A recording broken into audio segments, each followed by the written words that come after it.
Joining us now is Kris Weaver. He is our resident economic and real estate guru, the president of the Kris Weaver Real Estate Firm. By the way, 757-340, 4 5s in a row. Kris, great to have you with us. Good morning, John. How are you doing this morning? Hey, I'm doing fantastic, but here's the deal.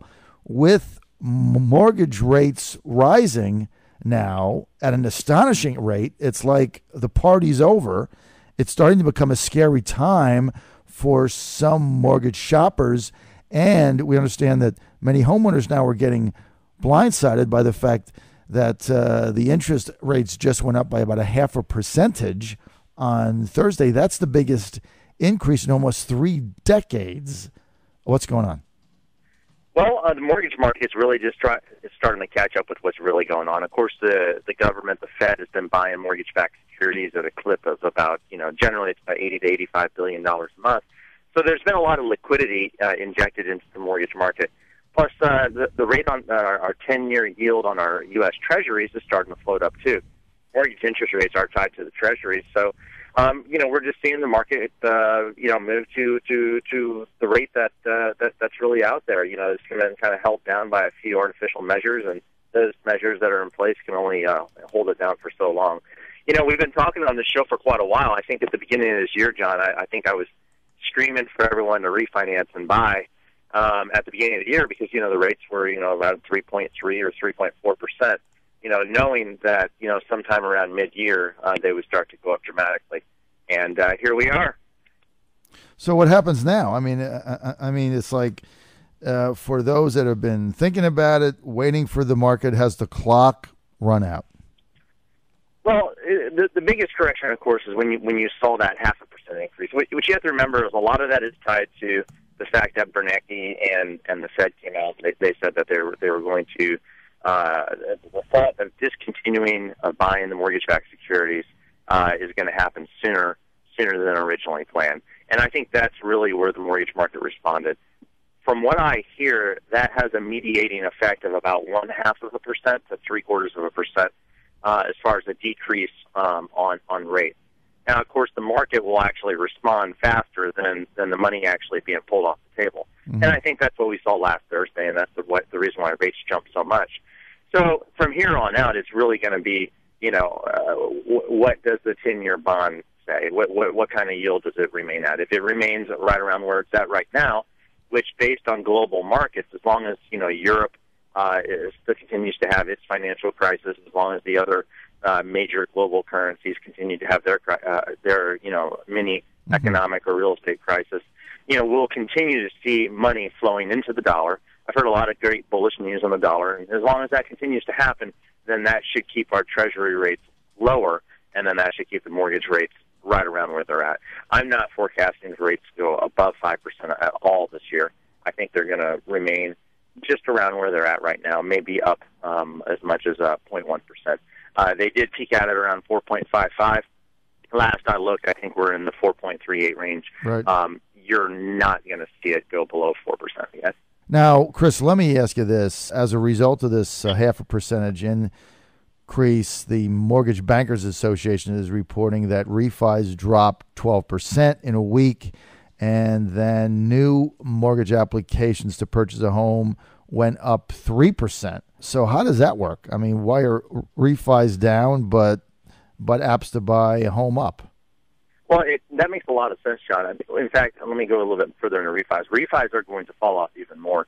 If you look at the pool of available mortgages that are out there that are available for refinance, generally speaking, someone who's refinancing needs to have an interest rate about 0.75% to 1% over what the prevailing rate is to make the refinance make sense.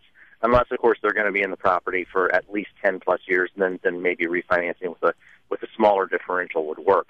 But back when we were in the high 3s or even mid 3s, the amount of available mortgages out there for refinance was probably somewhere in the high 30% range. So say 35% of all mortgages had what we call refinanceable characteristics. Once the mortgage rates moved to around 4.5, that number has dropped down to 15%. So as a percentage, that means there's about 70% less mortgages available for refinance. And so you're going to see even a larger drop-off in refinances than what's been reported, already. The drop-off you've seen so far is based on the pipeline that was created 30 to 60 days ago.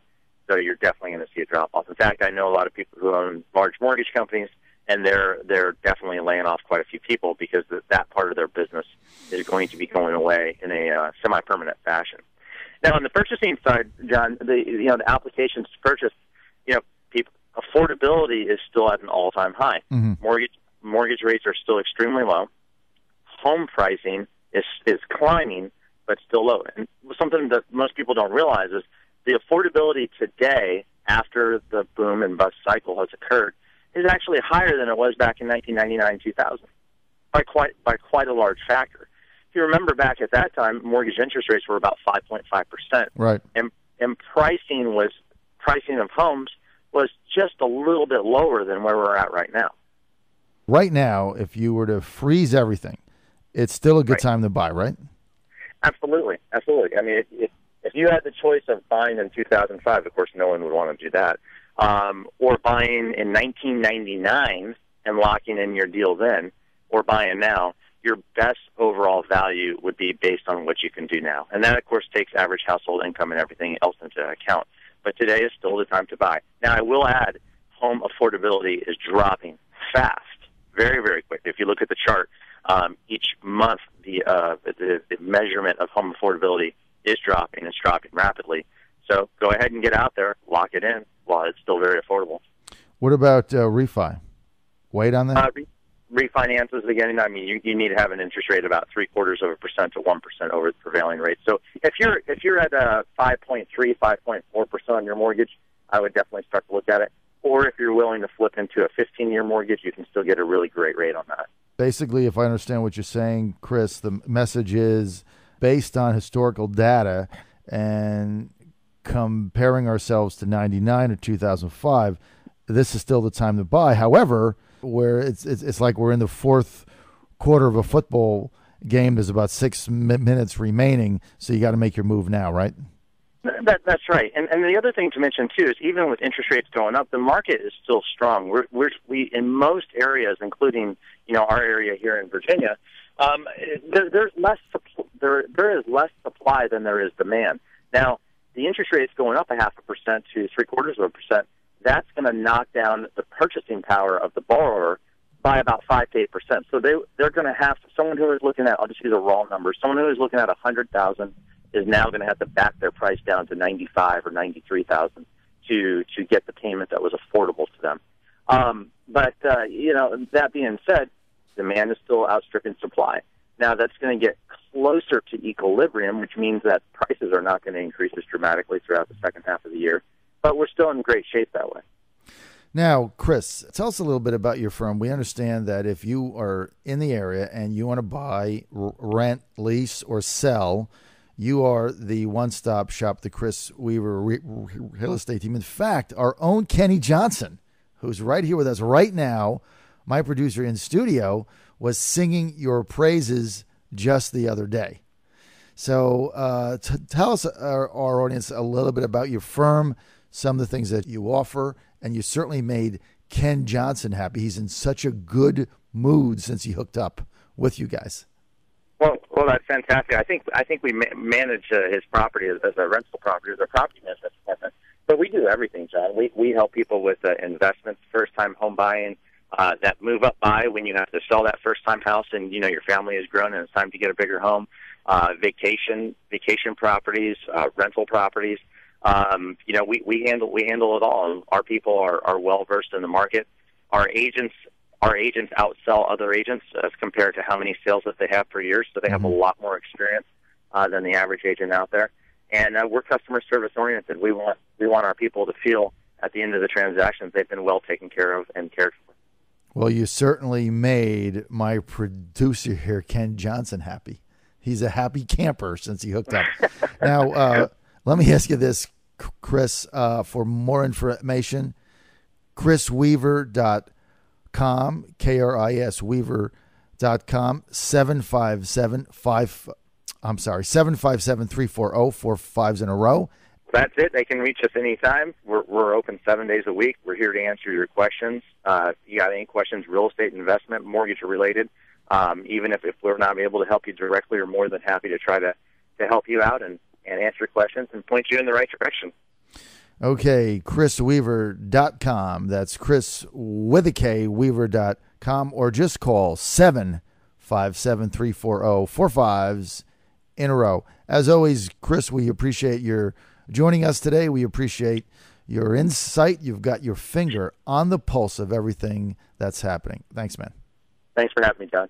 All right, Kris Weaver, and made Kenny Johnson happy.